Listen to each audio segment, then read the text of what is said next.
Now if we start looking at particular worlds with particular agents and particular circumstances in them, we can now start saying, well, in this world, what things are avoidable? What kinds of things are avoidable by this agent, given its powers and its circumstances? And the answer may be, well, if you throw a brick at it, it can duck, because there's enough light so it'll be able to see the brick, and its nervous system is good enough, and its reflexes are fast enough, so that it's pretty good at avoiding bricks. However, random lightning bolts is no good at avoiding those. It's just doomed. If there's a lightning stroke coming up in its future, it's toast. There's nothing it can do about that. But if you try, to throw a spear at it or something, your chances of succeeding are next to nil, because it's such a good spear avoider. Now, in order to be able to talk this way, in order to partition the universe into the things that are inevitable for that agent or evitable by that agent, we have to have a way of talking about evitability and inevitability in a deterministic world. Now, since there's plenty of evitability in deterministic worlds that we can define, the implication, determinism implies inevitability, is just false. It's just a mistake.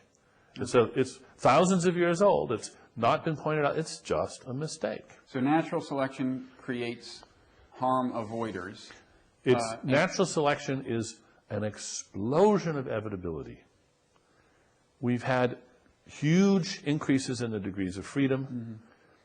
The powers that the products of evolution have, the accrued powers, this is one of the most obvious facts in the physical world. Mm-hmm. It's this growth of evitability. What I claim is that all the varieties of free will that are worth wanting, we can have in a deterministic world. That I can define varieties of free will that are incompatible with determinism, but they're pointless. They don't give you anything that matters. They aren't needed for moral responsibility. They aren't needed to give your life meaning. They are completely gratuitous. They're sort of bizarre metaphysical conceits. They don't pull their weight. You don't need them. Who cares? Their views on all of these things, judges' views, teachers' views, educators' views, one assumes they must be predicated on some model of the mind or some model of human nature that these people who are making decisions have instantiated and that they are using as their... Right. But these vary. There aren't... No, that's right. I mean, there are some people who believe that, we should understand humans and everything else in society simply as machines, and that they are predetermined machines that are playing out, the causal determination of the universe. And therefore the concept of responsibility is an empty one, because it is every action can be explained by every causal factor that came before it, and to ascribe responsibility to some concept of agency or self or person, it is an artificial construct that we've created. That's a model that somebody could take, which would then color, of course, their views about all of these things, and they might say, the key to understanding everything is to understand the causes. If we can understand all of the causes, then we have the complete answer, and we can descriptively explain why things are the way they are. The idea of normative decision making is an empty one in that kind of universe, and obviously I'm operating from a slightly different perspective, which is that we can understand that there are natural causes that precede actions doesn't answer for us whether we assign values to those actions or not. Those are normative decisions that I think we have the capability to make. So even if we come to the conclusion that none of us are free, we will continue to operate as if we are, and I think that that is a valuable thing to understand and to operate within that construct and constraint. Okay, just unpack two words for me, if you wouldn't mind, because I hear them used differently in different disciplines. One is the word normative. Yes. And the other is this term of art, agency. Yes. So could you just put them into a... Sure. So descriptive means that you are describing the world without assigning any value to it. Normative means that it is not the is, but is the ought. right? So this is the way things ought to be. We can understand moral thought as being either, right? So some people may say moral decision making is nothing more than descriptive of what's happening in the brain, an instantiation of the brain, versus a normative approach, which is to say this is positing how things ought to be. And the question is, where do we get that ought from? Is that ought something that is predetermined? Is that ought something that we are actively taking part in shaping? So that gets us to agency, right? Which is, if you have the idea that you are a machine, that you have no control over your actions and it's all predetermined, you would say you are not an agent of action. Instead, you are a product of causes.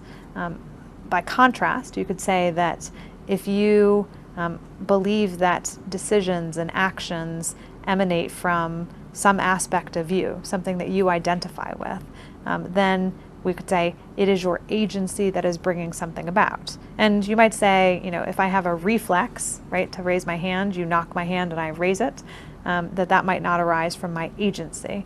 But if I decide to raise my hand to ask a question, that is an agent-driven action because I am consciously deciding to raise my hand, and I am effectuating that decision through the actions that I take.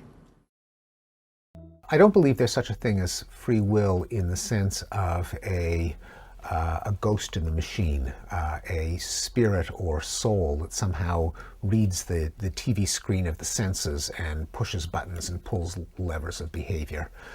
There's no sense that we can make of that. I think our behavior is the product of physical processes in the brain. On the other hand, when you have a brain that consists of 100 billion neurons connected by 100 trillion synapses, there is a vast amount of complexity that means that human choices will not be predictable in any simple way from the stimuli that have impinged on it beforehand. We also know that that brain is set up so that there are at least two kinds of behavior. There's what happens when I shine a light in your eye and your iris contracts, or I hit your knee with a hammer and your leg jerks upward. We also know that there's a part of the brain that does things like choose what to have for dinner, whether to order chocolate or vanilla ice cream, how to move the next chess piece, whether to pick up the paper or put it down. That is very different from your iris closing when I shine a light in your eye. That second kind of behavior, one that engages vast amounts of the brain, particularly the frontal lobes, that incorporates an enormous amount of information in the causation of the behavior, that has some mental model of the world that can predict the consequences of possible behavior and select them on the basis of those consequences.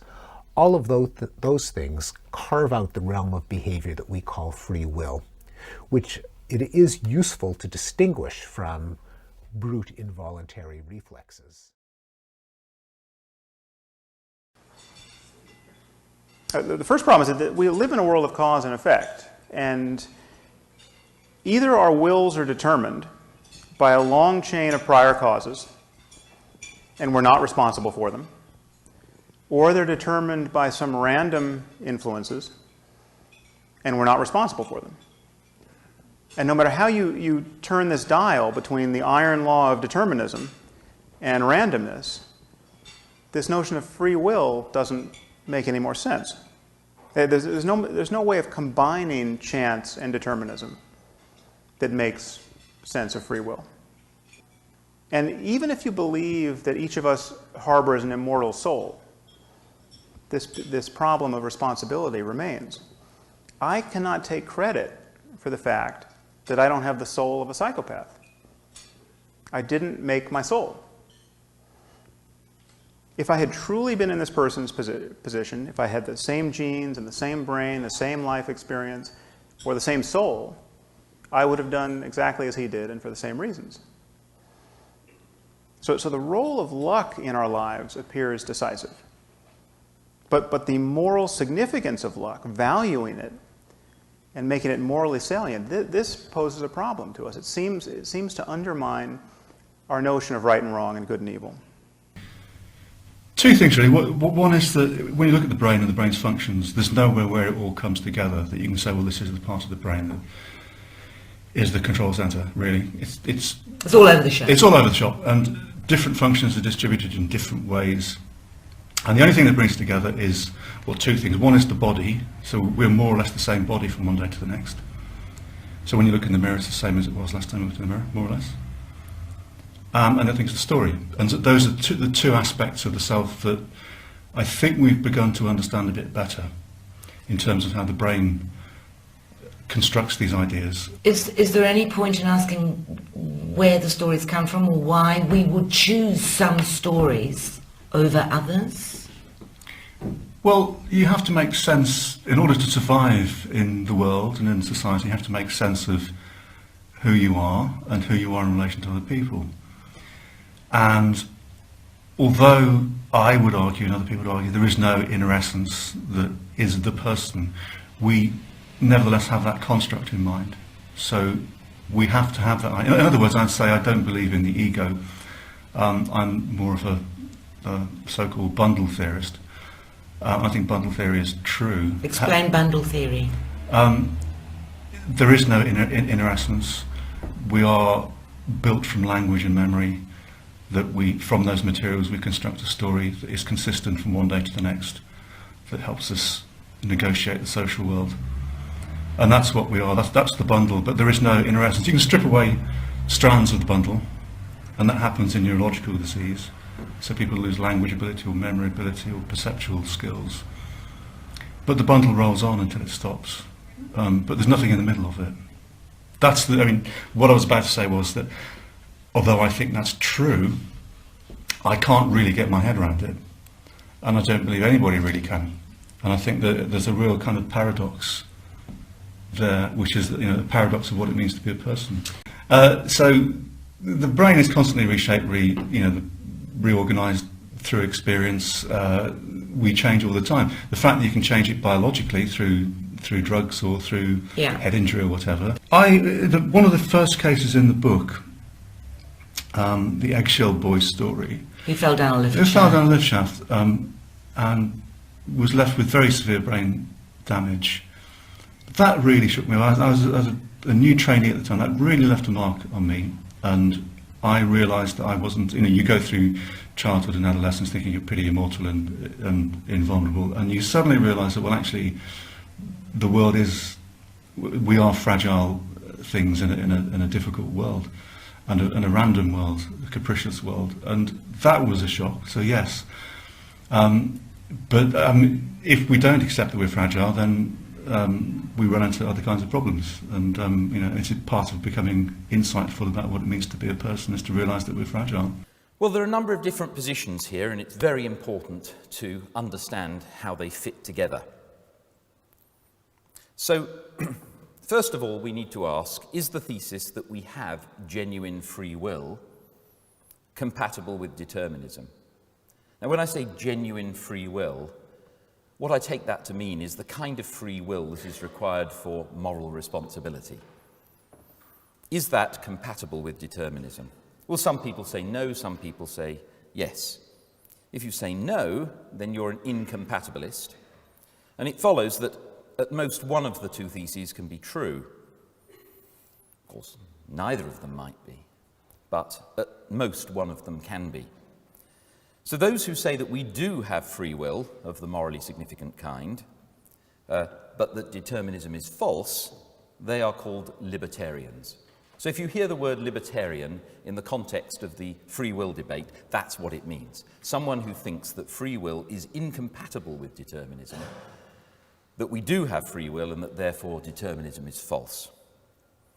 On the other side, you get hard determinists. So a hard determinist is someone who says everything is determined, and it follows from that that we are not free, that we don't have morally significant freedom. So that's one side of the debate. Now, you might think of the libertarians and hard determinists as being fundamentally opposed, but actually, in some ways, their positions are quite close together, because they agree on the conceptual point that determinism and freedom are incompatible. And that's a pretty fundamental agreement between them. They simply disagree on, as it were, the facts of the matter. whether determinism is true or not. So on the other side of the debate are compatibilists. And compatibilists say that we can have free will even if determinism is true. Determinism and free will are compatible. Now, you can be a compatibilist without being a determinist. You can, in fact, I probably fall into that position myself. I think free will and determinism are compatible, but actually I don't believe in determinism because of things to do with modern physics. But those who take a compatibilist position and are determinists, which is certainly the vast majority of compatibilists down the ages, they are called soft determinists. Now, the consequence argument is a very well-known argument, particularly pushed by Peter van Inwagen, an argument for the claim that determinism is incompatible with free will. And it goes like this. If determinism is true, then all human actions are causally determined consequences of the laws of nature and prior conditions. That's just what determinism says. Hence, I cannot do otherwise than I actually do, except by falsifying the laws of nature or changing past conditions. If what I do inevitably comes about, given those initial conditions and given the laws, then the only way I could do something different is by changing the prior conditions, which obviously I can't, they're past, they're gone, or by changing the laws, and I clearly can't do that either. But if I can't do otherwise than I actually do, then I don't have free will. So if determinism is true, we lack free will. Namely, whatever we do is predetermined by the state of mind that we had yesterday, corrupted by some noise that came from cosmic radiation and other, but still whatever we do, okay, is predetermined. How far do you want to take that back? Do you want to take it back to you see, you live in a completely deterministic, Spinozistic universe, or what? I believe in Newtonian mechanics, which means that I believe that the uncertainty principles that we heard from Heisenberg in quantum mechanics applies to subatomic processes, but not to macroscopic processes. And neural firing is more or less a macroscopic process. And even if we go to quantum mechanical level, it doesn't yet, it only moves the determinism from observable to probability state. So it doesn't make much of a difference. Our actions are predetermined. And if you want to go to quantum mechanics, then the probability of our actions are predetermined. It doesn't absolve us of responsibility, of our slavery to predeterminism. Given that, and I believe in that, okay, I strongly believe that we are a deterministic machine. Given that, it's a puzzling phenomena that we all talk as if we have an option. As if at any point in time I have the options of touching or not touching my other hand. And I have a very strong sensation that I have the two options in my disposal. Right? I can either touch or not touch, and I have very strong sensation that I am the master of what will happen in a second. That is an illusion.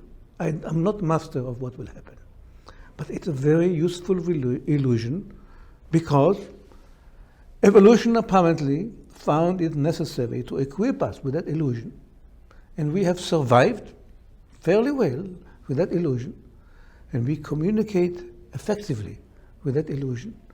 Obviously, we operate with that illusion. As I said before, we send people to jail because they ought to have known better. So they ought to be responsible for their action. And on that basis, we teach people, we train people to improve their behavior. And we punish people for not doing what they are doing. And society develops, culture develops with that illusion in mind. It forms almost everything we do. The free will and responsibility and regret and all these notions, right, are built in our culture. They are a basic building block, without which you couldn't explain behavior. And my question is whether, first, on the human side, how come evolution has given us this illusion, and how it manages to keep this illusion so vividly in our mind, despite the fact that it's just an illusion, and we know it. And now the question comes, going to the robot world, should we equip robots with the same illusion? Are we going to benefit from that? Are they going to benefit? Let's assume that we want to train a robot team to play good soccer. Well,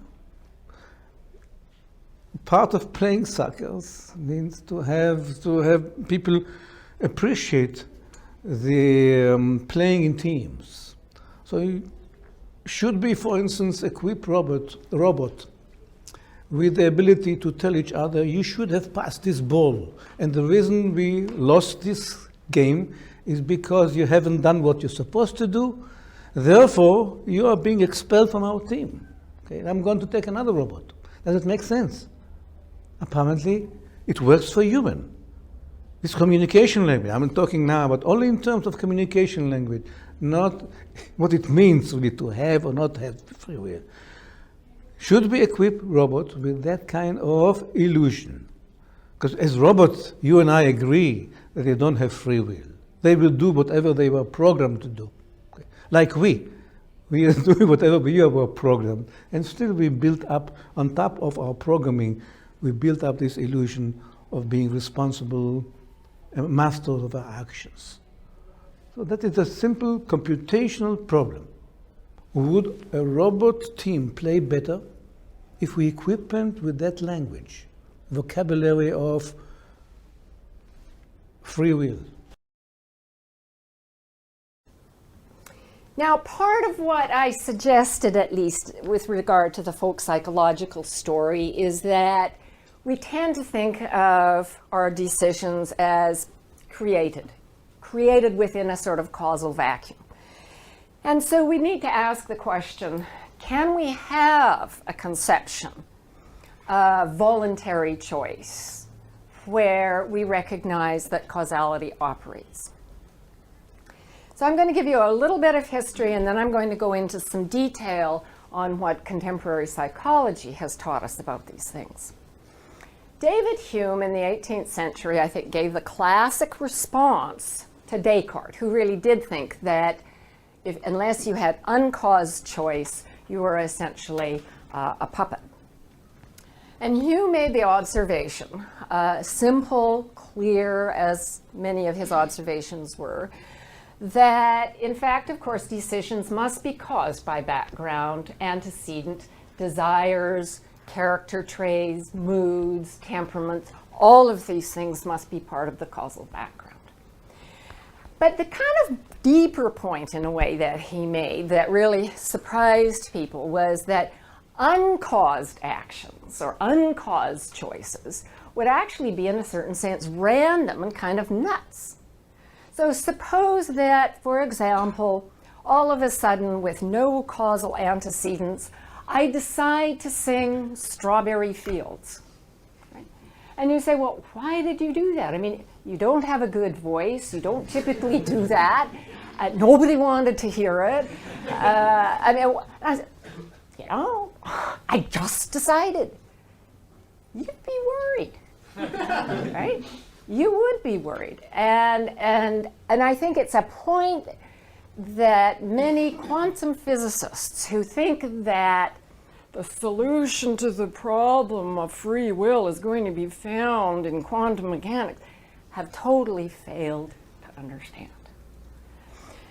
We can talk more about that too, but it is, I think, worth pondering that the kind of free will worth wanting, as Dan Dennett would say, is not the free will where, in a causal vacuum, I suddenly decide, I think I'll take off my shoe and throw it at Roger, right? Or sing Strawberry Fields or what have you. Doesn't make sense. It must come out of ourselves, our character, our hormonal milieu, our homeostatic measurements, and so forth. the philosophical ideas. I create my choices via reason. My will operates independently of the physical causes in my brain and so forth. Now, first of all, there is, I think, the presumption that the important factors that go into decision making are all in the conscious domain. And of course, as most of us know very well, that isn't true. That many factors that are critically important for a decision are in the non-conscious domain. So let's just talk about a few of those. The best known is the work that was done by Benjamin Libet. And just in case not everybody knows about that work, I'll tell you very briefly. He puts electrodes on the scalp and takes EEG recordings. I am a subject, and all I have to do is when I feel the urge to press a button, I'm going to do it. Right? So I just kind of sit there. All right. Just when I feel the urge, what I'm going to do is notice on the clock, it's got a big sweep hand, where the sweep hand is. And at the end of the experiment, I say, you know, it was at 10 or wherever it happens to be. Okay. So I just do this. I feel pretty much in control. Things are going along very nicely. He analyzes the data at the end, averaging over many trials. And what he finds is that on average, about 300 milliseconds before I signal that I have the urge, or before I record my urge, and about 500 milliseconds before I move, the readiness potential begins to show itself, which is a sort of, nobody exactly knows what it is, quite frankly, but it's robustly there before you make a movement, and some people call it movement preparation, but in any case, there is activity in the frontal structures that begins long before. I mean, 300 milliseconds in brain time is long before the intention forms and long before the action. And many people have tried to refute this, but the data are very, very robust. You can do a slight variation of it. Patrick Haggard has done this, where in addition to recording from getting the effect here, he looks at lateralized potentials, and they are also antecedent to the intention. And this is kind of suggested to some people that, well, maybe the intention is not the thing that constitutes, you know, it all coming together, I'm going to do it. Maybe it is really just your awareness that the decision has been made non-consciously. We are in fact this hodgepodge of non-conscious and conscious processes, with some part of our consciousness trying to ride herd over this mess of non-conscious processes, and which of course needs to be very clearly spelled out, because you have of course the people that listen to something like what we're saying and you say, oh my God, they're saying that you have no control over oneself and over one's behavior and no willpower of any kind. And of course that's false, because we do have a measure of control, but it is not true that we have full control. No. And it is not true that when we are executing an action, we are necessarily controlling it at that moment, consciously. Yes, I think this might be an opportunity to talk about a very famous finding that created tremendous uproar among philosophers and neuroscientists, which is Benjamin Libet's finding, which is very simple for people who don't know about this, is that subjects were asked to move a finger, for example, this finger. And Libet discovered that something called a readiness potential in the brain that could be measured was going off about a third to a half of a second, if I remember correctly, before the subject had any conscious awareness of wanting to move the finger. Now, this, of course, became a free will debate.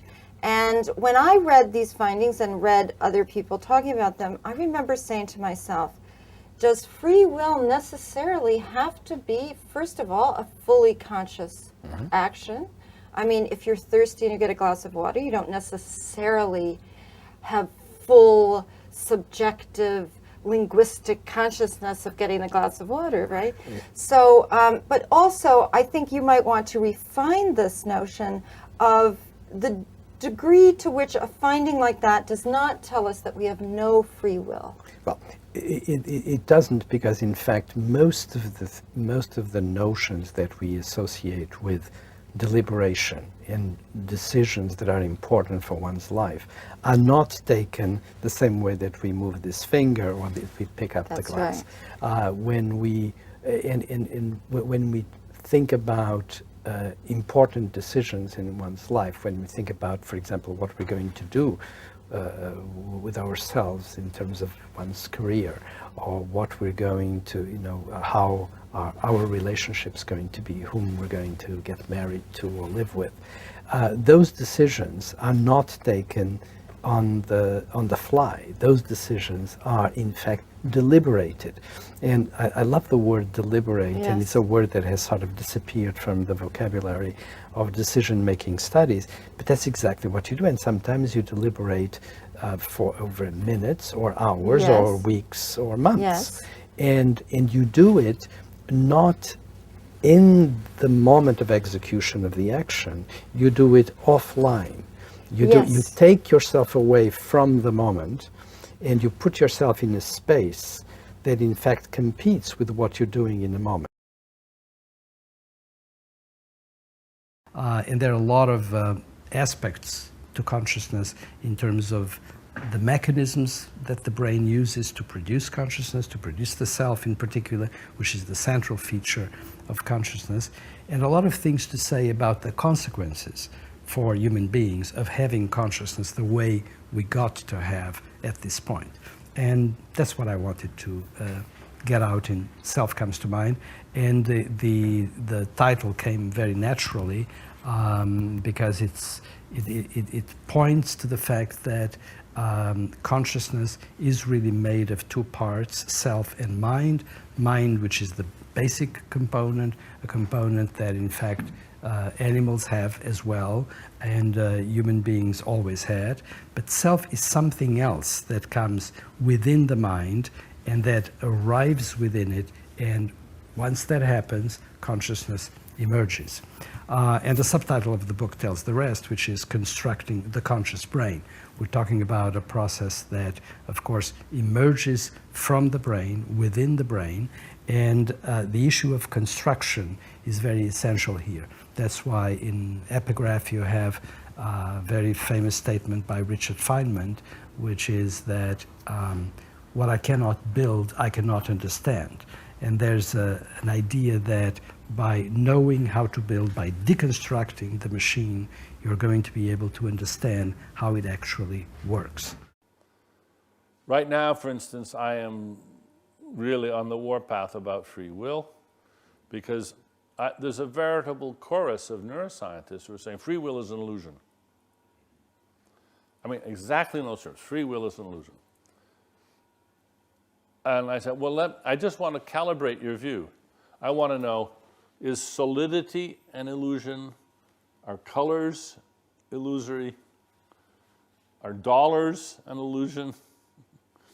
Is poetry? Just tell me what your answer to those is, because I want to know what you're saying when you say that free will is an illusion. That's usually not a good way of resolving the difficulty between the manifest and the scientific image. Usually a more complicated but more nuanced story is better. It's the problem that I originally discussed years ago when I imagined we come across these people who talk about fatigues, where we talk about being tired and they want to know what fatigues are. And we think, well, that's not a very good ontology, but we neither want to be compelled to take fatigue seriously as items, nor, however, do we just want to say, there's no such thing, because in their world, these things loom large.